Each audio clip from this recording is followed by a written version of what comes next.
اعوذ باللہ من الشیطان الرجیم بسم اللہ الرحمن الرحیم قال علی علیہ السلام من عرف نفسہ فقد عرف ربہ۔ ناظرین کرام، آپ کے سامنے حضرت علی علیہ السلام کا فرمان اقدس پڑھنے کا شرف حاصل کیا۔ مولا فرما رہے ہیں کہ جس بندے نے اپنے نفس کو پہچان لیا اس نے اپنے رب کو پہچان لیا، یعنی جس بندے کو اپنے نفس کی اپنے آپ کی معرفت ہو گئی، گویا کہ اس کو اپنے رب کی معرفت ہو گئی۔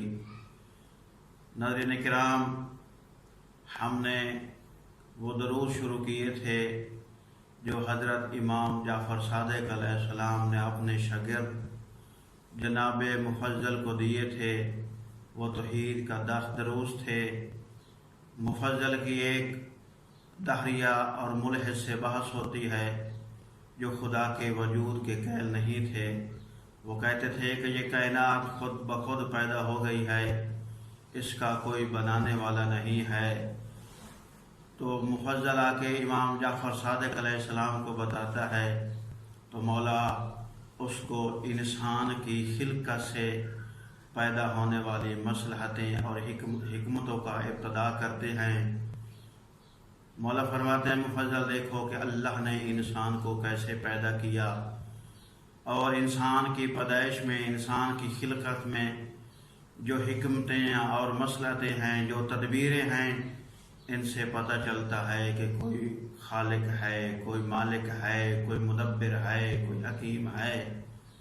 تو اس وقت مولا امام جعفر صادق علیہ السلام نے انسان کی کچھ مصلحتیں اور حکمتیں بتائی تھیں، وہ آپ کے گوش گزار کر رہا تھا۔ ان میں سے ایک مولا یہ فرماتے ہیں کہ اے مفضل، جب بچہ پیدا ہوتا ہے، وہ اس دنیا میں آتا ہے تو وہ روتا کیوں ہے؟ اس کے رونے کی وجہ کیا ہے؟ اس کے اندر اللہ نے کیا حکمت اور کیا مصلحت رکھی ہے؟ تو وہ مولا فرما رہے ہیں کہ جب بچہ دنیا میں آتا ہے وہ اس لیے روتا ہے تاکہ اس کے اندر جو رطوبت ہے، زہریلا مادہ ہے، وہ خارج ہو جائے۔ اگر وہ بچہ نہ روئے تو وہ زہریلا مادہ اندر رہ جاتا ہے۔ گویا کہ مولا فرما رہے ہیں کہ جب بچہ دنیا میں آتا ہے اس کے رونے میں حکمت اور مصلحت یہ ہے کہ اس کے رونے کی وجہ سے اس کے اندر ایک زہریلی رطوبت ہوتی ہے جو رونے کی وجہ سے خارج ہوتی ہے۔ اگر وہ بچہ نہ روئے تو یہ رطوبت اندر رہ جائے گی، جس کی وجہ سے بچے کو بہت ساری امراض لاحق ہو جائیں گی۔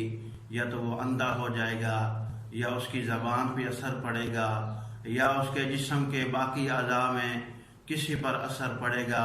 تو اللہ نے اس میں یہ مصلحت رکھی ہے کہ جب بچہ روتا ہے تو اس کے رونے کی وجہ سے وہ رطوبت خارج ہو جاتی ہے۔ جب بچہ بڑا ہوتا ہے، جوان بن جاتا ہے، تو اس وقت اس کو کوئی مرض لاحق نہیں ہوتی، وہ اس مرض سے بچ جاتا ہے۔ پھر مولا نے ایک اور حکمت بتائی کہ بچہ جب چھوٹا ہوتا ہے تو اس وقت اس کے منہ سے رال بہتی رہتی ہے۔ اس کی وجہ کیا ہے؟ اس میں حکمت کیا ہے؟ اس میں مصلحت کیا ہے؟ مولا فرماتے ہیں کہ بچے کی جو رطوبت جاری رہتی ہے، یہ رال بچے کو جاری رہتی ہے، اس کے ذریعے سے اللہ ایسی رطوبت خارج کرتا ہے، اگر وہ اس کے جسم میں رہ جائے، باقی رہے، تو اس کو بہت ساری امراض لاحق ہو سکتی ہیں۔ وہ دیوانہ ہو سکتا ہے، بڑا ہو کر اس کو جلدی دل اٹیک ہو سکتا ہے، یا اس کے دیگر اعضاء معذور ہو سکتے ہیں۔ تو بچے کی یہ جو رال بہتی ہے، اس میں حکمت یہ ہے کہ اس کے اندر کی جو زہریلی رطوبت ہے وہ خارج ہوتی ہے۔ اگر یہ خارج نہ ہو تو بڑا ہو کر اس کو بہت ساری امراض لاحق ہو جائیں۔ تو پھر مولا فرماتے ہیں اے مفضل، دیکھ اللہ نے کیسی حکمت اور مصلحت رکھی ہے، رونے میں بھی حکمت ہے، اور یہ جو رال بہتی رہتی ہے اس میں بھی حکمت ہے۔ تو یہ حکمت کسی مدبر حکیم کی وجہ سے ہے، اور وہ خالق واجب الوجود ہے جس نے ہم سب کو پیدا کیا ہے۔ یہ کسی بغیر خالق، بغیر پیدا کرنے والے، بغیر حکیم کے نہیں ہو گئیں، ان کا کوئی خالق اور مالک اور پیدا کرنے والا ہے، اور وہ وحدہ لا شریک اللہ ہے جس نے اس پوری کائنات کو خلق فرمایا ہے۔